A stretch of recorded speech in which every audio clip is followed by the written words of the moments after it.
Dopo svariati video che vi porto con me praticamente a fare fotografie nei vari luoghi della zona, ho deciso di prendermi un giorno di pioggia per mostrarvi quello che faccio di queste fotografie in post-produzione. Ovviamente non sto a modificarle tutte, vi voglio fare però vedere dei passaggi che faccio in ogni singola fotografia. Quindi entriamo su Photoshop e vediamo quali sono.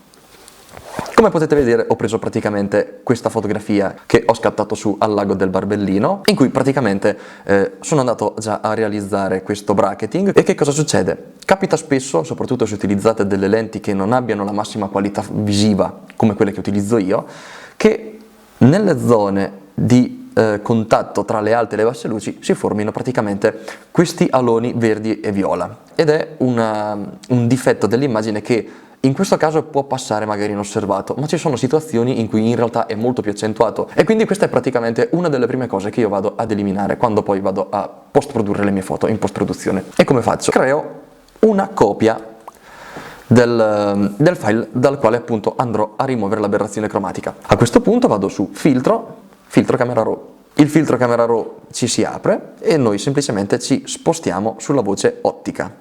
Come potete vedere qua ci sono diversi slider, tra cui quello del fattore viola e del fattore verde.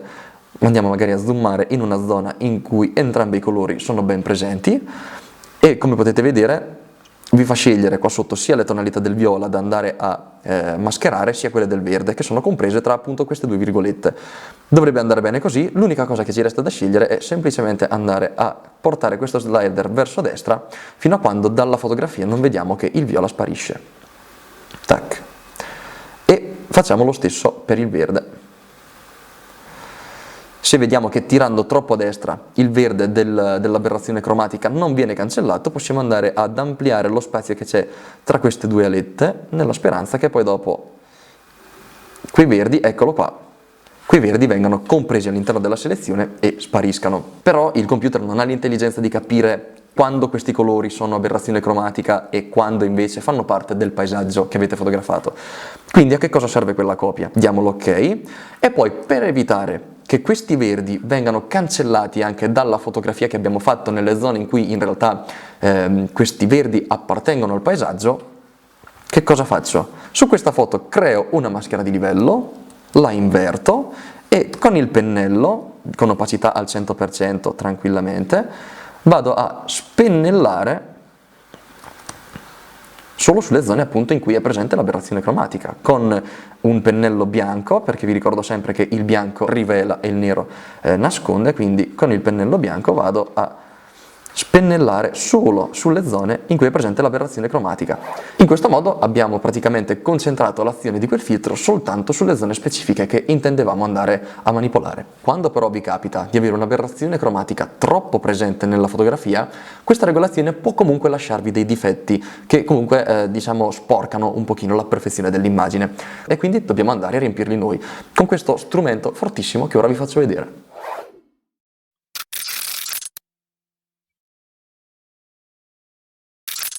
Lo strumento di cui vi parlo è praticamente lo strumento timbro clone. Come potete vedere è quest'iconcina qua, questo timbro appunto che vediamo su Photoshop, il cui funzionamento è molto semplice. Noi andiamo a prendere come target una zona che vogliamo campionare, ci spostiamo su un'altra zona della fotografia e, come potete vedere, viene trasposta sul punto in cui noi stiamo andando a lavorare l'immagine, o meglio i pixel che c'erano nel punto che abbiamo prima campionato. Però noi dobbiamo andare semplicemente a richiudere queste toppe, e facendo come ho fatto, quindi campionando su una parte del cielo e andando a spennellare qua, noi cancelliamo anche l'orizzonte. Questo perché il nostro metodo di fusione è impostato su normale. Se invece noi clicchiamo qui sulla freccettina e andiamo a cercare su questa tenda la voce scurisci, eccoci qua. Ora, se andiamo a campionare una zona di cielo, e vi consiglio sempre di andare a campionare le zone che sono più vicine alla zona che voi volete andare a correggere, una volta che noi andiamo a campionare una zona di cielo, dicevo, e spennelliamo sulla zona che vogliamo andare a correggere, come potete vedere andremo a cancellare tutte le zone più chiare, mentre quelle più scure rispetto alla zona che abbiamo campionato rimangono intonse. Quindi clicco qui, vado a spennellare, e come potete vedere, attraverso questa regolazione molto semplice di questo strumento molto forte, noi possiamo andare appunto a risistemare la fotografia e renderla molto molto più gradevole, senza appunto quei bordi che contrastano troppo e danno veramente fastidio all'immagine. Mi raccomando, questa è una cosa che dovete sempre fare, perché è attraverso queste piccole regolazioni che le vostre fotografie migliorano drasticamente.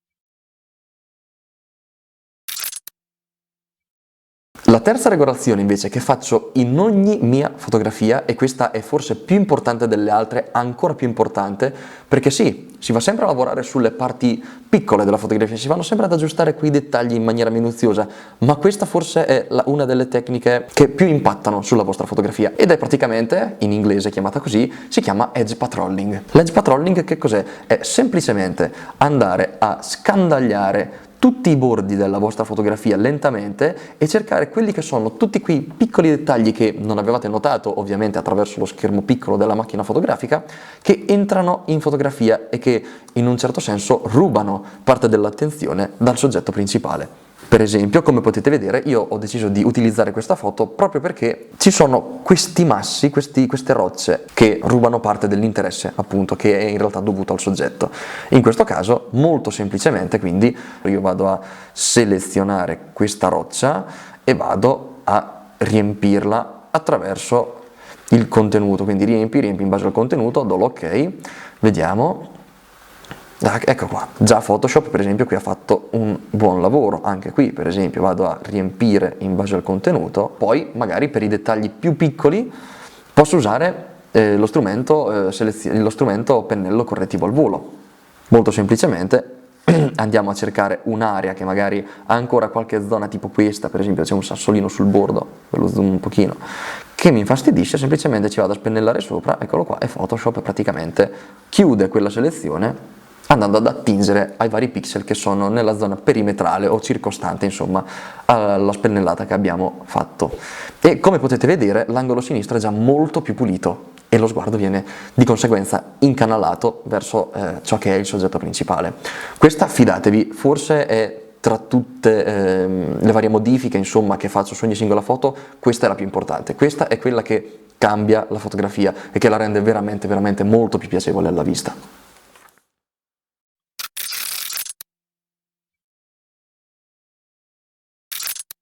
Sempre più o meno in tema, diciamo, di correzioni di questo genere, c'è anche un altro strumento che io vado ad utilizzare di solito, ed è questo qua, lo strumento toppa. È fortissimo come strumento, è veramente veramente molto potente, e adesso vi faccio vedere quando lo utilizzo. Come per esempio vedete questa foto che avete visto magari in uno dei miei video che ho fatto a inizio di quest'anno più o meno, c'è questo prato sulla destra che presenta magari queste buche che non rendono in realtà omogeneo il prato come in realtà sarebbe bello vederlo. Di conseguenza io attraverso appunto questo strumento che cosa faccio? Semplicemente vado a prendere parte della fotografia che non mi piace e vado a sostituire questa zona che ho selezionato con una zona magari che gli sta vicino, tac, e che è più uniforme. Deseleziono, poi magari faccio lo stesso con questa zona qua, la selezione magari la porto qua, CTRL D, e vado avanti così, bene o male, fino a che non ho chiuso tutti i buchi che sono su questo prato. Anche se magari per molti questo potrebbe voler dire andare a manipolare la foto, spesso magari anche io evito magari di cancellare cose che siano troppo grosse, che siano anche magari parte del territorio, nel senso, poi voi starete dicendo, certo, anche quelle buche in realtà sono parte del territorio, però tendenzialmente se qualcuno domani dovesse andare a fare una fotografia in questa zona non riconoscerebbe, diciamo, le buche nel terreno che ci sono, magari riconoscerebbe questi cespugli che sono alla base di questo albero, la corteccia, ovviamente riconoscerebbe magari i monti che ci sono dietro e il lago davanti, quindi quelli non li vado a cancellare, però dettagli così piccoli nel territorio che in realtà non lo caratterizzano, secondo me è lecito andare a cancellarli, poi dopo ognuno ha la sua teoria e rispettabilissima, però è una cosa che dovete provare. Se non l'avete mai fatto io ve lo consiglio caldamente, perché anche questo migliorerà la vostra fotografia in maniera veramente drastica, noterete la differenza come tra il giorno e la notte, veramente incredibile come tecnica.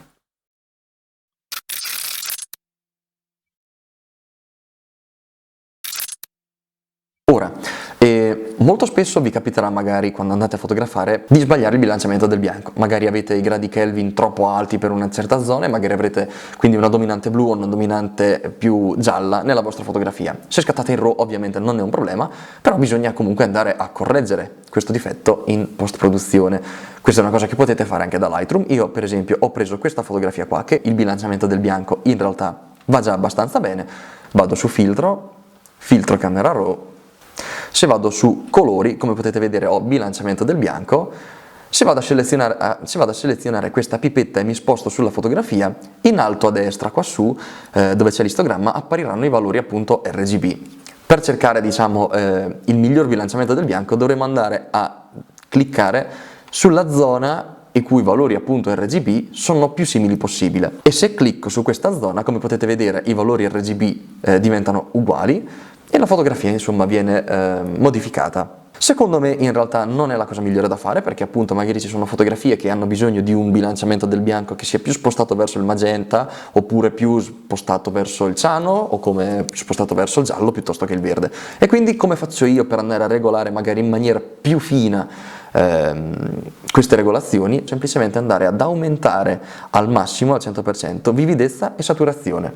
Questo perché, come potete vedere ora, ci fa vedere in maniera molto esaltata quali siano i colori che caratterizzano la scena, e a seconda quindi di questi noi andiamo a decidere quale sia il bilanciamento più adeguato. Io magari guardo la fotografia, vedo che sulla rocca ci sono troppi gialli per quel che mi riguarda, per il resto potrebbe andare bene, però se anche la fotografia fosse più spostata sul blu non sarebbe male. Quindi una volta aumentati questi due parametri appunto decido di andare a diminuire un pochino i verdi per prima cosa, perché ce ne sono troppi, e quindi come potete vedere sposto sulla destra gli slider fino magari a questo punto, e come potete vedere già la fotografia è cambiata parecchio. E poi vado a lavorare sui blu, vediamo, senza esagerare troppo, ancora un pelo, ecco, già così non sarebbe male. Rispetto a come era prima è sicuramente differente. E poi cosa faccio? Vado a riportare a zero i valori di vividezza e saturazione. Come potete vedere la fotografia ora secondo me è molto meglio. Se vado a fare un prima e un dopo, come potete vedere il bilanciamento del bianco è avvenuto sicuramente bene, e diciamo che l'ho fatto a seconda di quello che richiedeva un pochino la fotografia. Attraverso appunto questo piccolo stratagemma sono andato a calibrare al meglio delle mie possibilità insomma il bilanciamento del bianco, e anche questa è una tecnica che faccio praticamente sempre. E niente, queste qui erano praticamente le regolazioni che io apporto ad ogni mia singola fotografia, semplicemente perché sono piccoli dettagli che però in realtà vanno a sprigionare quello che è appunto il potere latente della vostra fotografia quando è ancora un embrione in formato RAW. E volevo condividerlo con voi semplicemente perché magari vi porto spesso a fare foto, vi faccio vedere magari ovviamente i risultati finali che ottengo, però ci sono cose che faccio sempre, indipendentemente da quale sia la fotografia. Queste sono regolazioni che faccio di continuo, sono proprio le regolazioni standard che faccio. E detto questo, spero che questo video vi sia stato utile. Qualora voi abbiate una routine che seguite sempre per ogni singola fotografia, quelle regolazioni che non possono mancare all'interno del vostro editing, fatemelo sapere qui nei commenti, perché io ci tengo ovviamente a condividere la mia esperienza con voi, ma mi piacerebbe molto che voi condividiate la vostra con me. Quindi detto questo, vi ringrazio per essere arrivati fino a questo punto. Se non l'avete fatto, ovviamente iscrivetevi al canale, perché a me fa veramente tanto piacere vedere che pian piano il canale cresce, e soprattutto mi dà una gran voglia di continuare. Per cui grazie di nuovo per essere arrivati fino a questo punto, e noi ci vediamo in un prossimo video. Un saluto, ciao ciao!